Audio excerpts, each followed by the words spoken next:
Jadi saya harus lewat atas dan harus bisa menyeimbangkan badan karena kalau saya jatuh, kakinya langsung jurang. Hati-hati di hutan dalam memilih buah karena di sebelah saya ini buah yang beracun, jadi tidak boleh untuk dikonsumsi. Tidak sia-sia perjalanan saya di sini harus melewati jalanan yang ekstrim dan melelahkan, semuanya terjadi.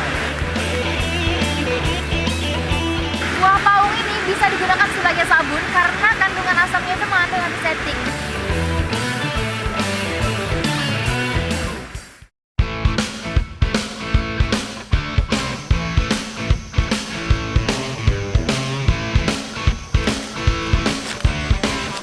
Menyusuri Batavia kecil memang tidak ada habisnya. Kali ini saya akan ke salah satu spot yang merupakan peninggalan sejarah Belanda. Dan untuk akses ke sana itu harus melewati terowongan dulu. Jadi saya akan masuk melewati sini.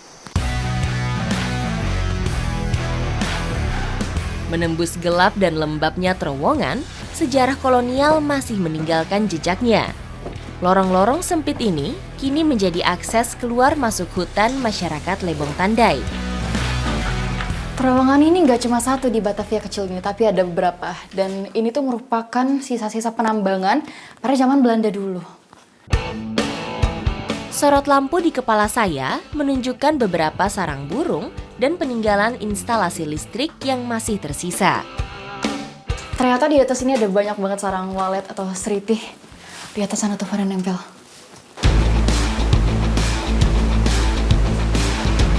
Menembus terowongan lainnya, tercium bau yang menyengat dari kotoran kelelawar.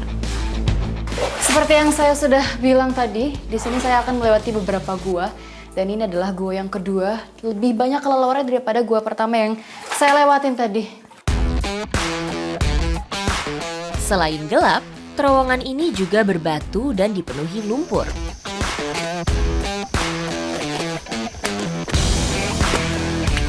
Aduh, perjuangan sekali untuk keluar dari gua ini. Meskipun bekas wilayah tambang, namun lebatnya hutan Lebong Tandai menyiratkan tempat ini seakan tidak pernah tersentuh manusia. Yang sedang saya lewati sekarang ini adalah jembatan bekas peninggalan pada zaman Belanda dulu yang dibangun untuk transportasi lalu lintas. Dan juga tidak seperti jembatan pada umumnya, ini di kiri kanan saya itu dia dibangun seperti tembok, jadi tertutup jembatan ini. Tembok-tembok peninggalan Belanda ini masih berdiri kokoh di antara lebatnya hutan desa. Perjalanan saya kali ini sangat ekstrim sekali, karena kalau lewat bawah, ini lumpurnya dalam sampai selutut.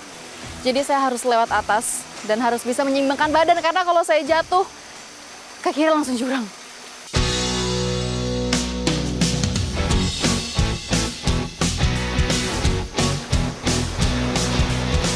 Wah, ini di tengah perjalanan saya ketemu buah paung. Ini kayaknya bisa saya manfaatkan. Masih sejenis dengan asam kandis dan biasanya dimanfaatkan untuk membuat sayuran.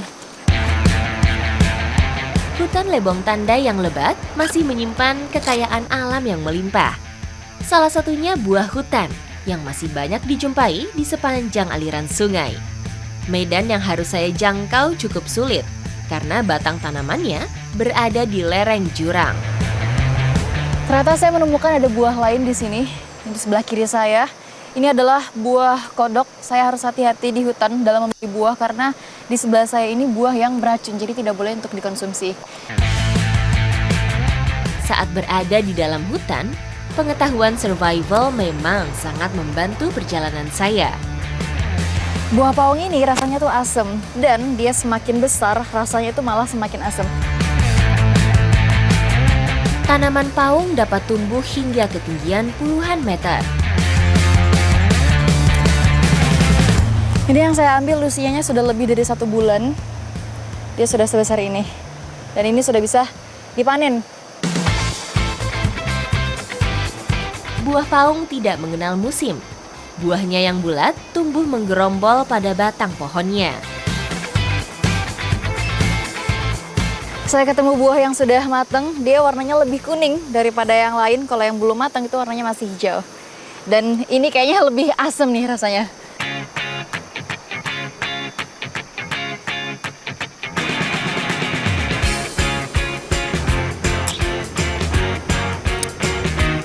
Rasanya asam banget. Tapi ini pas untuk melegakan dahaga karena rasa yang asam, jadi bisa menghilangkan rasa haus. Rasa asam dapat meningkatkan produksi air liur yang dapat membasahi tenggorokan. Buah hutan seperti paung cocok menjadi pengganjal perut saat berada di hutan dan kekurangan makanan.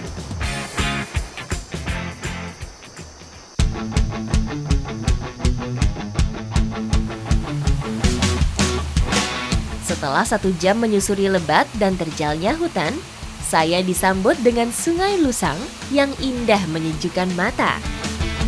Akhirnya setelah perjalanan panjang, saya sudah sampai di tempat tujuan saya. Ini adalah Bendungan Tekorotan.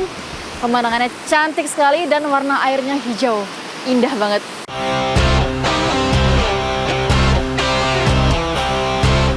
Sekarang waktunya saya untuk bersantai dan membangun tenda di sini. Menemukan surga di dalam hutan seperti ini yang membuat saya betah dan ingin berlama-lama sambil menikmati keindahannya. Jauh di dalam hutan Lebong Tandai, saya masih menjumpai salah satu bukti sejarah kemajuan era kolonial Belanda. Cantik sekali, tidak sia-sia perjalanan saya di sini harus melewati jalanan yang ekstrim dan melelahkan, semuanya terbayar. Bahkan pintu airan di sebelah sana walaupun sudah berlumut tapi masih berdiri kokoh. Pada periode kolonial, Napal Putih pernah menjadi pusat keresidenan. Wilayah ini membutuhkan sarana dan prasarana memadai untuk menjalankan pemerintahannya. Bendungan ini menjadi salah satu bangunan yang digunakan untuk menunjang pasokan listrik dan air bersih pada masa itu. Buah paung ini bisa digunakan sebagai sabun karena kandungan asamnya itu mengandung antiseptik, jadi bisa membunuh bakteri. Sekarang saya mau bersih-bersih tangan dan juga kaki. Dinginnya air aliran Bendungan Tekorotan memberi relaksasi setelah lelahnya perjalanan. Sekarang saya lagi bersihin kaki karena antiseptiknya ini bisa membunuh bakteri. Jadi karena tadi habis dari perjalanan, nyentuh-nyentuh dan berlumpur jadi kotor, ini adalah penangkalan. Selain menjadi tempat yang cocok untuk menikmati kesendirian, bendungan ini juga dapat mengendalikan banjir yang datang dari hulu sungai.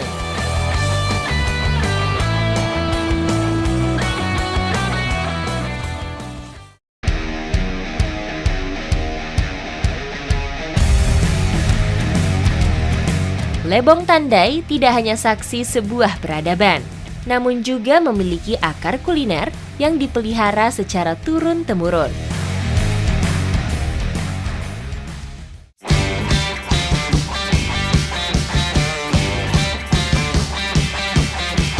Bersama Ibu Anggraini dan Ibu Eli, saya mau mencoba kuliner tradisional masyarakat Lebong Tandai tempo dulu.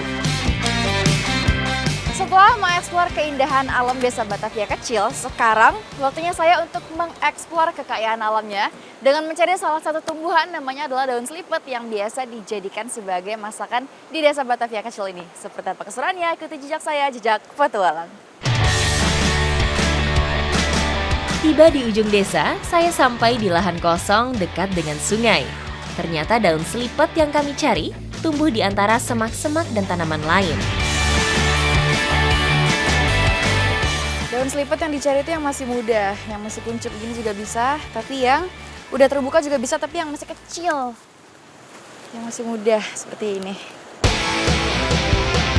Masyarakat Lebong Tandai tidak mengandalkan hidupnya di sektor pertanian, sehingga tidak ada yang bercocok tanam. Warga biasa memanfaatkan tanaman liar seperti daun selipet ini untuk bahan makanan. Walaupun desa Lebong Tandai ini disebut sebagai Batavia kecil, tapi desa ini tuh berbatasan langsung dengan hutan. Jadi masyarakat bisa dengan mudahnya mencari tanaman-tanaman yang bisa diolah sebagai masakan di sini. Seperti salah satunya daun ini. Tanaman selipet termasuk ke dalam jenis talas-talasan.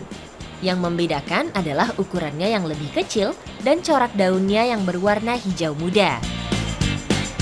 Daun selipet ini adalah tumbuhan liar yang tumbuh di mana saja dan tidak ditanam oleh siapapun. Jadi bisa juga diambil sama siapa aja dan tentunya bisa dimanfaatkan. Tanaman berdaun lebar ini biasanya tumbuh tidak jauh dari aliran air seperti di tepian Sungai Lusang. Udah yuk, udah cukup nih. Udah banyak, Bu. Berarti langsung dimasak ini? Dicuci dulu dong. Oh, cuci dulu. Ayo. Sebelum pulang, daun selipet ini harus dibersihkan dari kotoran dan getah. Bagian yang harus dibersihkan dari daun selipet ini adalah batang tengahnya. Jadi di bagian batangnya ini ada kayak lendirnya gitu, dan ini yang ngebuat gatel. Makanya harus dibersihkan. Lalu daun di bagian pinggirnya, yang di bagian bawah, dan juga pucuknya ini.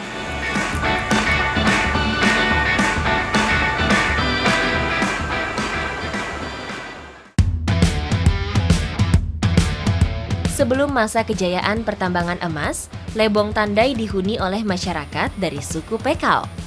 Salah satu peninggalannya adalah masakan ini yang lestari hingga sekarang. Olahan yang sedang kita buat ini adalah olahan khas suku Pekal yang merupakan suku asli di sini, dan ini adalah masakan turun-temurun. Apa tadi namanya, Bu? Ikan asin Ikan asin pucuk selipe. Ikan asin pucuk selipe namanya. Rempah seadanya ditambah irisan ikan asin menjadi bahan utama olahan ini.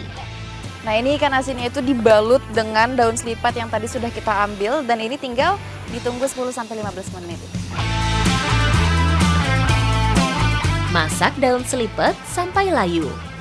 Sekilas daun selipet mirip dengan olahan buntil yang ada di Jawa Tengah. Pucuk selipetnya udah jadi, waktunya untuk dinikmati. Ayo, Bu.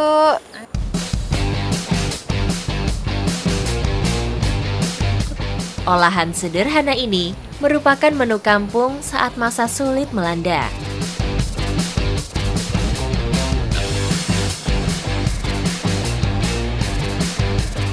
Jadi daun selipet ini tidak hanya digunakan sebagai pembungkus ikannya supaya ikannya tidak hancur, tetapi juga dijadikan sebagai sayurannya. Jadi makanan kita lengkap, ada protein dan juga ada sayurnya.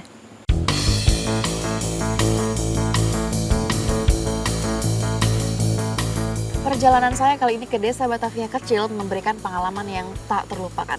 Selain berkesan dengan keindahan alamnya, kekayaan alamnya juga luar biasa dan membuktikan bahwa desa ini memang masih eksotis dan juga makmur. Apalagi peninggalan sejarahnya luar biasa. Ikuti jejak saya, jejak petualang.